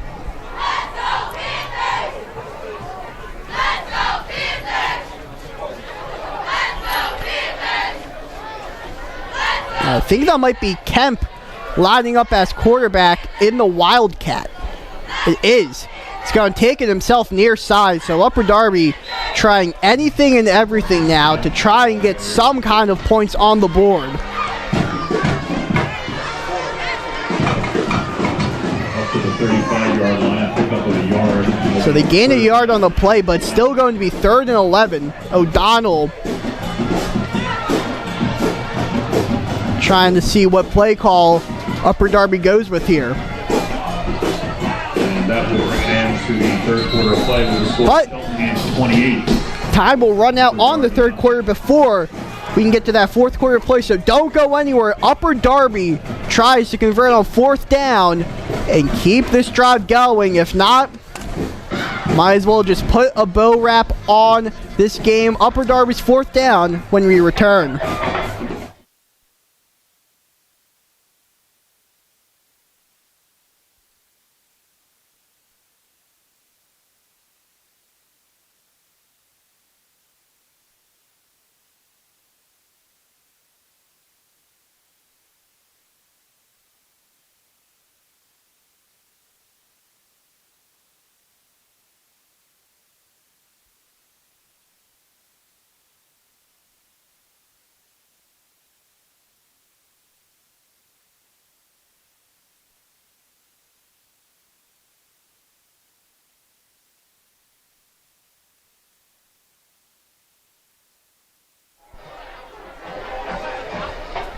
The sophomore backup quarterback Nate O'Donnell gets his offense set as they look to convert this 4th and 11 to keep this offensive drive going here to begin the fourth quarter.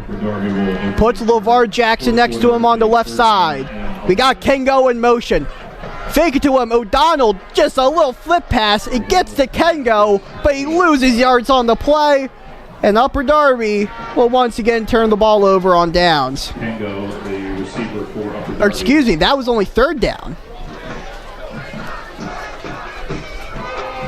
So Upper Darby still has another chance, but based off that last play, not sure how good their chances are looking. Make it 4th down and 12.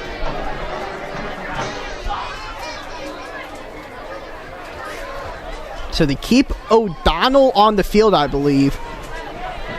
So we did see Ellis QB kick it before. Also have to keep in mind, LeVar Jackson is the punter. They do have 2 safeties deep just in case. But O'Donnell here on 4th and long. Looking to the air. Blindside unprotected. Intended for Kengo. And it's incomplete. Upper Darby turns the ball over on down. Fahim Barnes, the defensive back in there.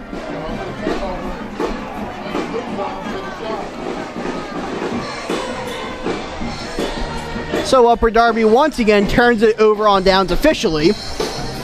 as with 11:02 left on the clock, Cheltenham's offense comes back on the field. We see David Ingram again.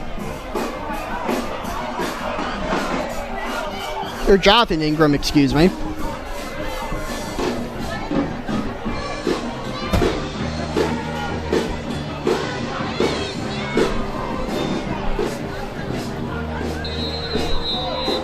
Got Sanford as a near side receiver.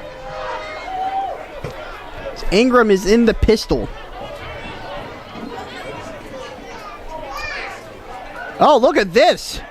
Upper Darby didn't seem ready. I'm not sure what happened there. It looked like the ball might have gotten snapped early. Upper Darby looked lost. Cheltenham's offensive line looked lost.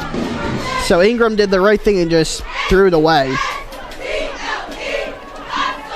Flag on the play against the Panthers for illegal shift. That was a flag on the play. It's going to be a legal shift on the Panthers.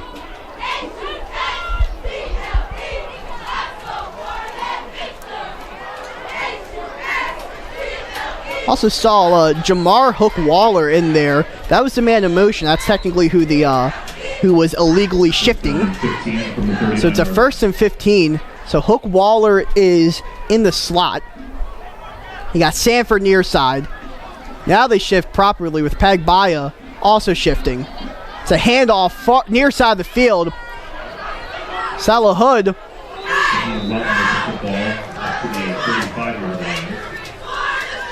Pick up a 4 on the play. 2nd down and 11. So he gets 4 yards on the play. It's 2nd down and 11.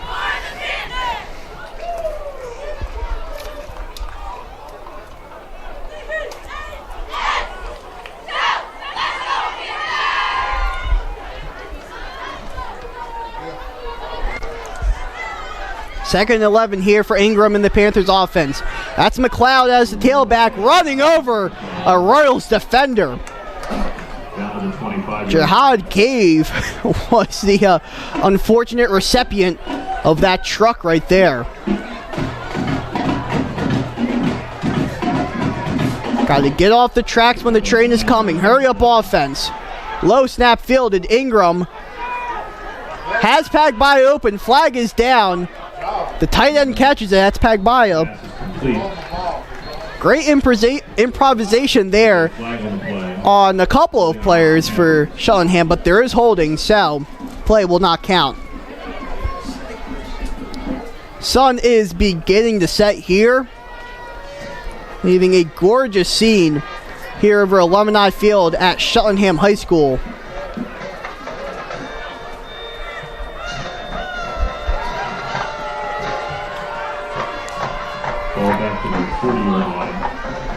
So ball's placed at the 40-yard line. It looks like it's about a 3rd and 16 here. Sanford and Wyke near side. Got Williams and Arthur on the far side. Running back is Salah Hood. And Ingram once again is your quarterback. 3rd and a long 16. Ingram going towards the air. Flag down. Uncorks it. It's going to be caught. Jules Arthur coming down with it. But there is a flag down on the play. It's going to be holding. Unfortunate. Saw Ingram kind of toss the flag back to the official. Another fantastic play there by Jules Arthur.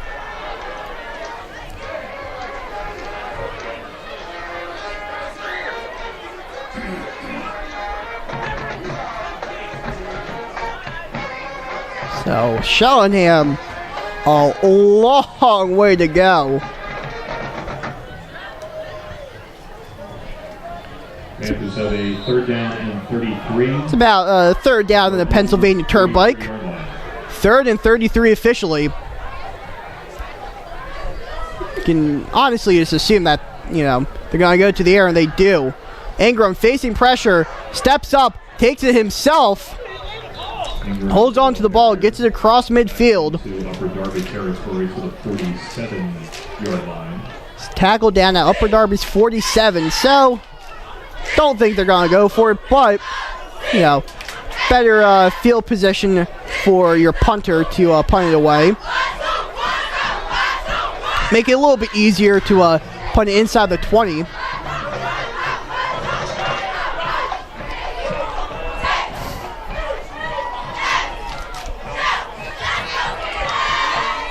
So that's not Grady who will be doing the punting. Brandon Still is on the punt. Brandon Still, number 43, will boot it away as Jackson once again is back deep to field it.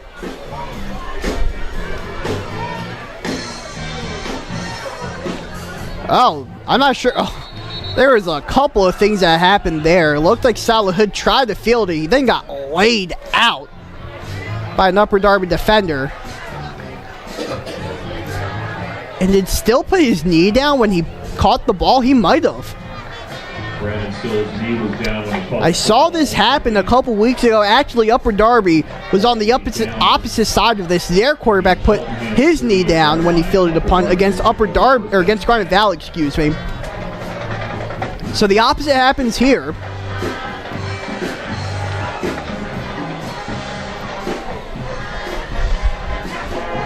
Did look like Salahood tried to field a punt, or tried to field a snap at least. I'm not sure if they wanted to run a fake.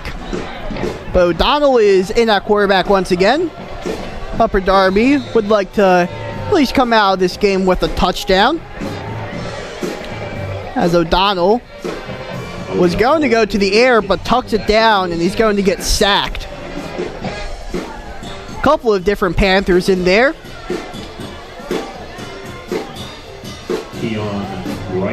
Keon Wright, the main one. hit in the backfield, back at the 40. One of the couple of Panthers players here that was drawing Power 5 interest.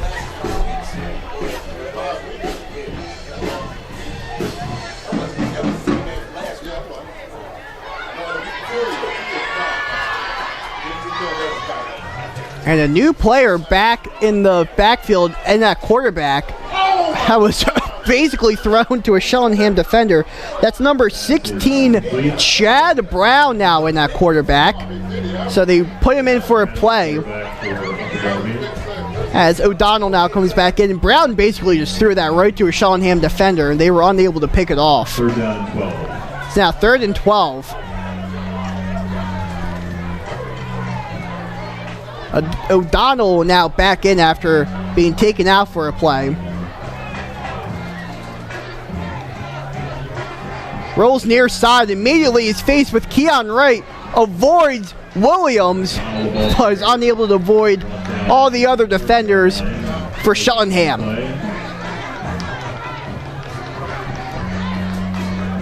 Fourth down and 12. So, no gain on the play, and you just got to figure here that Upper Darby's going to go for it. 6:52 and counting remaining in the game. So we see the sky starting to set into a pink to blue gradient. Some classic fall scenery for some classic fall football. It's 4th and long. 4th down and 12 for Upper Darby. O'Donnell looks to the air. Fires a far side, underthrown, but still hauled in. Did he get 1 foot in bounds? He did. Zion Jenkins converting that play for Upper Darby, and the chains keep on moving. I saw one official roll him, and now let's see if they overturn it. Hold on. It looks like they're swapping. It looks like the offense is coming out for Cheltenham, so maybe he didn't get a foot in bounds.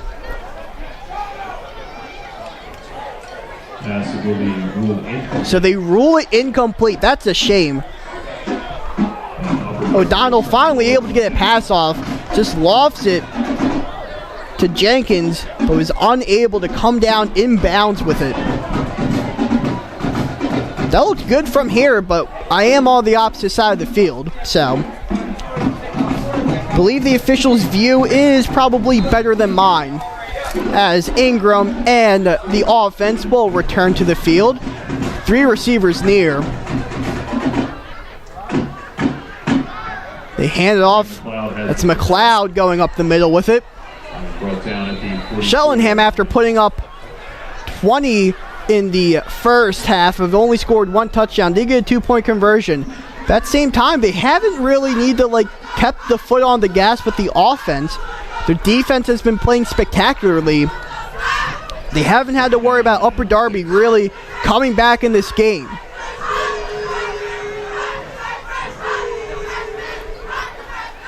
Ingram with a screen. It's Wyke near side. He has some speed. Tripped out of bounds there. Zahir Birch, the defender that was able to get Wyke to go out of bounds.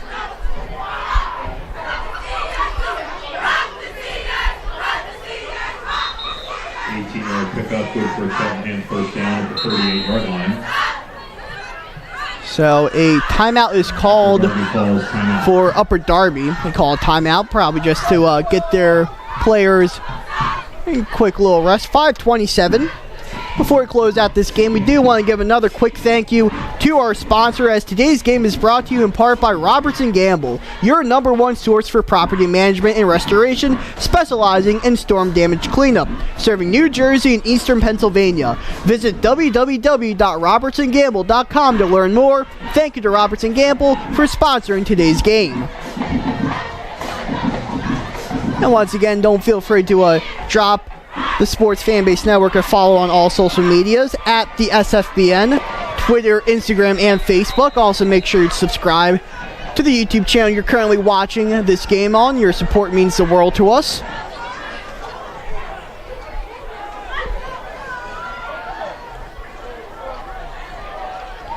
So, following the Upper Darby timeout, it will be 1st and 10 for the Panthers. First and 10 for the Panthers. Trips bunch to the near side. Wake, Arthurs, and Williams has actually just gone to flip it out to the flat there to McLeod. McLeod, the ball carrier.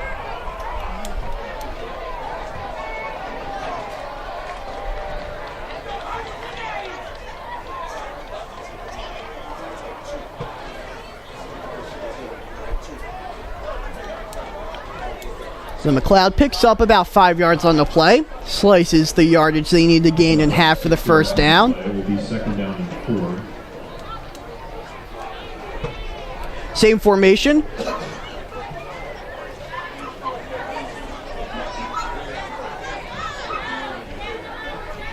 You look to McLeod at first. Now he's going to throw it deep over the middle. Caught. No, incomplete. Jules Arthur once again had the ball in his hands, but he was hit by an Upper Darby defender, which caused them to drop the ball, and the pass falls incomplete. It's now 3rd and 4. So I now see on the track that they have, the cheerleaders have one of the Cheltenham players with the pom-poms. He's dancing while on crutches. That's what happens when you're winning 28-0 with less than 5 minutes. You gotta find some way to, stay entertained. Now he's throwing the pom-poms in the air. It's Ingram. Hands off. It's McLeod up the middle. Gets a block from Wyke. Oh, touched into the end zone. Touchdown, Trey McLeod. He had a touchdown on the fumble recovery. Gets a rushing touchdown here. And that adds on to Cheltenham's lead.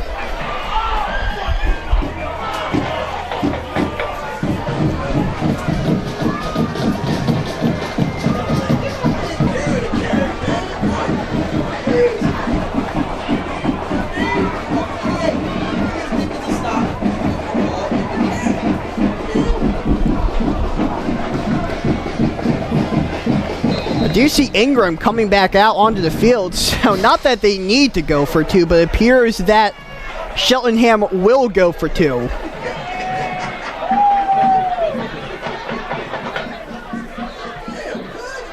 Panthers will go for 2.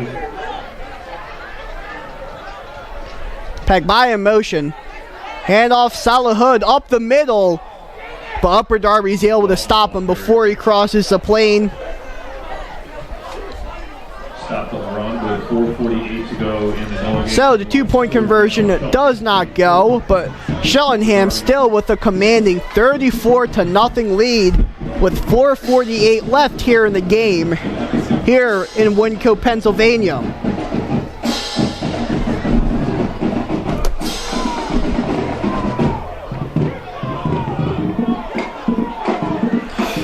So let's take a sneak peek at what is next for both of these teams playing wise. So following today's game, Upper Darby will go to Conestoga for a faux home game, as well as going to Marple Newtown for another faux home game before having an actual away game on the 14th against Ben Salem. Meanwhile, Cheltenham will begin conference play beginning next week, starting with Plymouth Meeting. Plymouth Whitemarsh in Plymouth Meeting. That's an away game. Then they are home, and following an away game with Upper Moreland, they're home against Springfield Township. Will then travel to Upper Moreland. And actually, talking with Coach Gore, I like to ask these coaches, like when they're playing a non-conference matchup, who do you think the other team reminds you of? Coach Gore said that Upper Darby actually reminds him a lot of Upper Moreland. Meanwhile, Upper Darby said that Cheltenham reminds them of guys like Garnet Valley with all the different formations, along with the physicality of Ridley and Conestoga. And speaking of physicality, a pile drive tackle there. So there may only be 4:38 left, but there are still plenty of players playing to their fullest potential right now. First down and 10 for Upper Darby at the 39-yard line.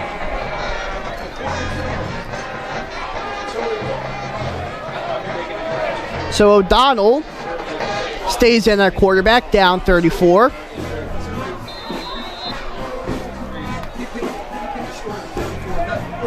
Xavier Moore is the receiver you see at the bottom of your screen.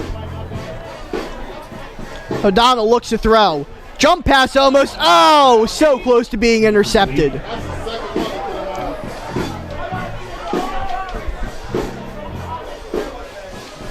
You also see Rogers warming up on the sideline, so you can pretty much assume that Ingram's day is done if Cheltenham gets the ball back.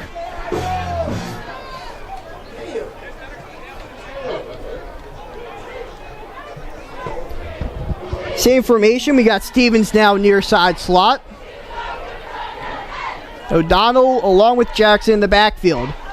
Another pass play. Pressure on from Keon Wright. Ball is loose. Who picks it up? It's Cheltenham. Wright was the one forcing the pressure, and he picks up the fumble. That's why he's going D1. Cheltenham will take over at the Upper Darby 21-yard line. So it's been nothing but just offensive ineptitude for Upper Darby, as we will now see the junior quarterback Adam Rogers take the field. He was out here for a snap early in the game after Ingram kind of got his bell rung a little bit. Only was in there for a snap though. So this is a good opportunity to get your younger guys some playing time, see what you have for the next few seasons. Of course, both Ingram and Rogers are both juniors, so. Also got Laquan Sanford as your knee side receiver. It's going to go to Salahud. Welcome the ball carrier.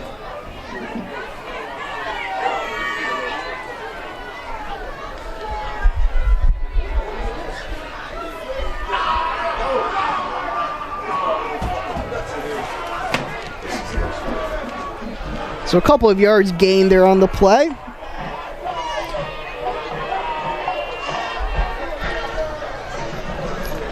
up a yard on the play.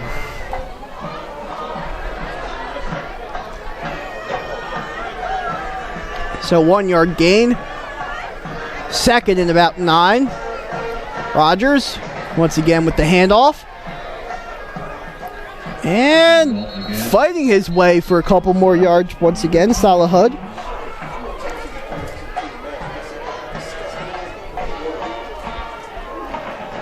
See Jaber Porter check in also. See Jared Higginbotham in there. Checking into the game for the Panthers. 3:16 left on the clock. And right before the 3rd down and 8, Cheltenham will call a timeout. So, Cheltenham will get everything together. End of the game when we return.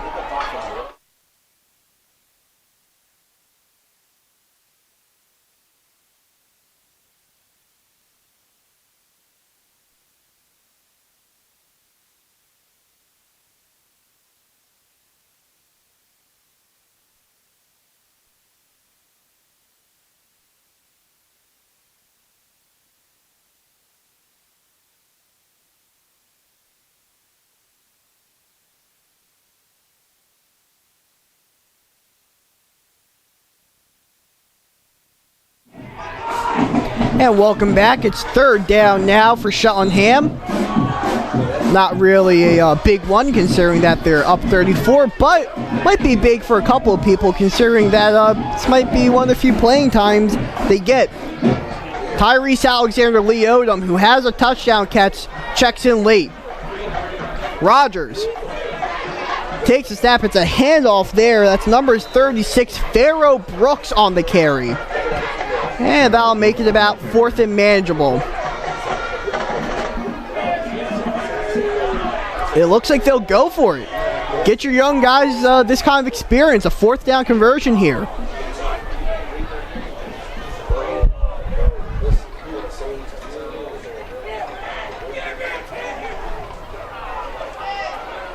So Lee Odom and Michael Dunn are your receivers near side. Higginbotham, the halfback.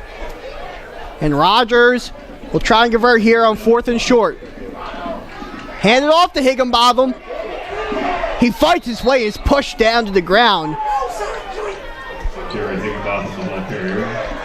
And it looks like Higginbotham was unable to pick up that 4th down. So a turnover on downs for Cheltenham, and Upper Darby will get the ball back to 21 with nothing but dignity left on the line.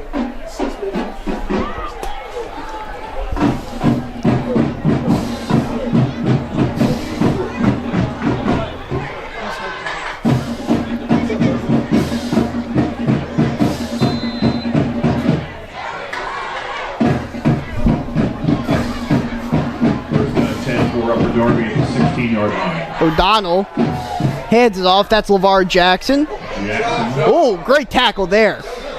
Yo, shit. Hey, shit. Hear all the defensive coaches in the booth incredibly happy about that tackle. I told you. That was I told you. Efren Epperson He makes tackles, bro. in there tackling Jackson, who's really been the best offensive player so far today for Upper Darby. Montez Ellis also played great while he was still in the game. But it's been O'Donnell for the good part of the second half here. Still got your starting receivers in. So you do give O'Donnell a chance to see what he's got with good players around him, good developed players. So he looks to the air here, scrambles far side, and down he goes. O'Donnell is hit in the backfield and sacked. Brandon Still. It's Brandon Still, the sophomore, taking down O'Donnell. Sacked at the 6-yard line, loss of 9. 3rd down and 20. Now brings up a 3rd and 20 for this Upper Darby offense. Upper Darby would like to just come out of this game with something but a goose egg on the board. But they're gonna need something big to happen here, and they actually just hand it off to LeVar Jackson. Gets a good bit of yards on the play. I think he gets back to the original line of scrimmage, so a gain of 10. I mean, might as well just go for it here. Nothing left to lose. 30 seconds left in the game here. 4th down and 11. seeing you go for it or just take a knee and succumb to defeat. But it looks like that they're going to run one more play.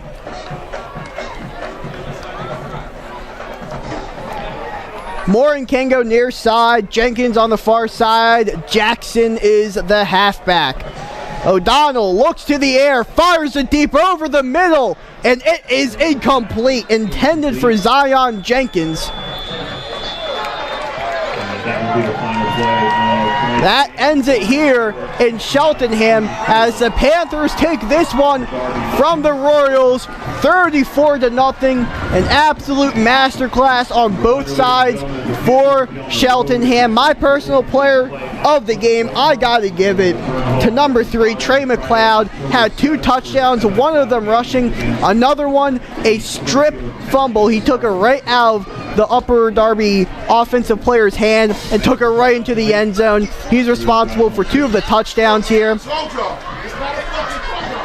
As Cheltenham will improve to 3-2 as they look forward to Plymouth Whitemarsh next week. Meanwhile, Upper Darby will take the loss, fall to 2-3 as they will quote unquote host Conestoga next week. Well, I hope you enjoyed this broadcast here. For our camera operator, Sam Brown, producer, Kiana DeJesus, and our executive producer, Ari Bluestein, I've been Darren Healy. Have a great night, everybody.